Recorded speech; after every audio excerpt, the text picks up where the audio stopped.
Hello everyone, welcome to Prime Recaps. Please like and subscribe to support the channel. It will make us happy and keep making videos like this. Today, I'm going to be explaining a movie titled World War Z released in the year 2013. Retired U.N. investigator Jerry Lane and his family sit in heavy traffic in Philadelphia while the radio reports on a rabies outbreak that has spread internationally. After hearing explosions and a truck that zooms through the road while it hits an officer, that informs Jerry to remain with their vehicle at all cost, the truck clears the road allowing Jerry to escape in the confusion. The driver of the truck is seen to be infected, having no control of his body, and repeatedly tapping its foot on the gas pedal. The truck's violent run through the road is ended after hitting another car and is toppled.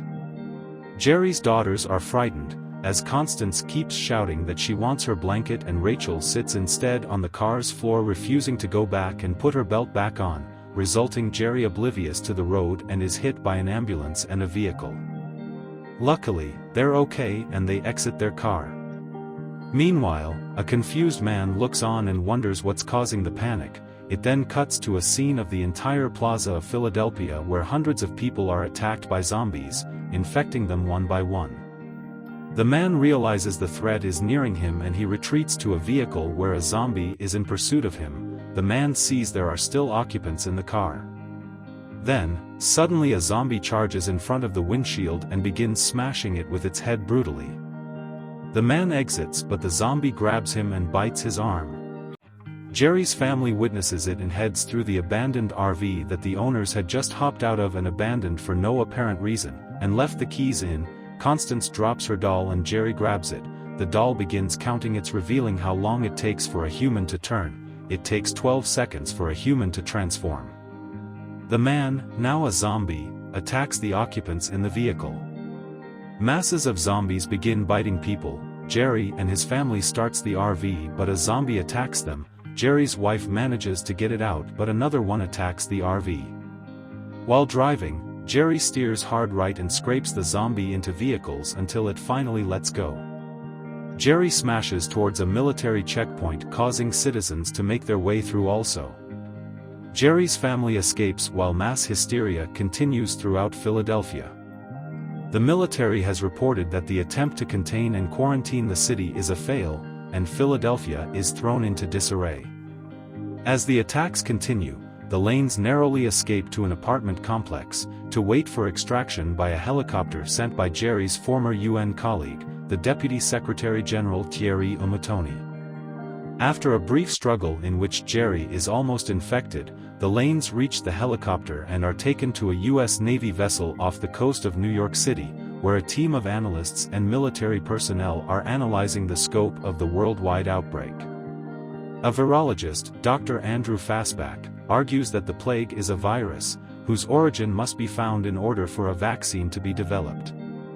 Because of his expertise as a former UN investigator, Jerry is tasked with helping investigate the virus and help Fastback find the outbreak source.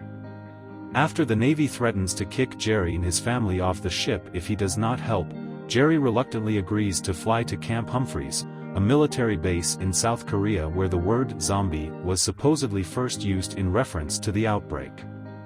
Before he leaves, he tells his family goodbye, giving his wife a satellite phone so they can keep contact. Arriving at the base, they are attacked and Fastback accidentally discharges his weapon, killing himself. At the base, Jerry learns from the survivors that the zombies are attracted to noise. The leader also informs Jerry of a local who bit the base doctor, and shows him to a room of incinerated bodies, where the soldiers first saw the outbreak.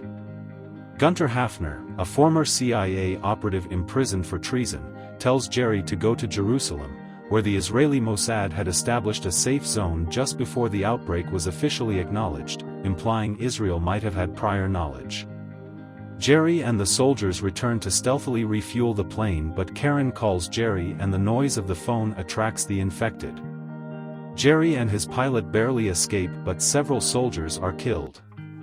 In Jerusalem, Jerry meets Mossad leader Jürgen Wormbrunn, who explains that Mossad had months earlier intercepted communications from an army general in India, who stated that Indian troops were fighting the Rakshasa. With this knowledge and using a policy implemented to prevent Israel being caught off guard, known as the 10th man, the country quarantined itself. Though quarantined, Israel allowed uninfected civilians, regardless of nationality, to enter.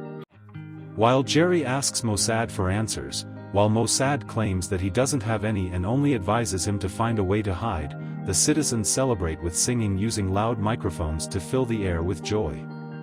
Due to loud noises coming from within the zone, the thousands of infected outside begin to hear it and are attracted to it. They relentlessly keep climbing towards the wall, piling themselves until they reach the top. Jerry notices the noise and warns Mossad, but it's too late. Zombies have reached the top and plummet down. Panic quickly arises, and Israeli troops form in and shoot the falling zombies. One of the helicopters tries to break the ladder of zombies on the other side of the wall but proves difficult as thousands of zombies keep climbing up. Jerry runs away from the mayhem and is escorted by IDF soldiers ordered by Mossad, who escapes in a vehicle. Not before long, zombies break through the defensive line of soldiers and begin attacking the citizens, then advance through.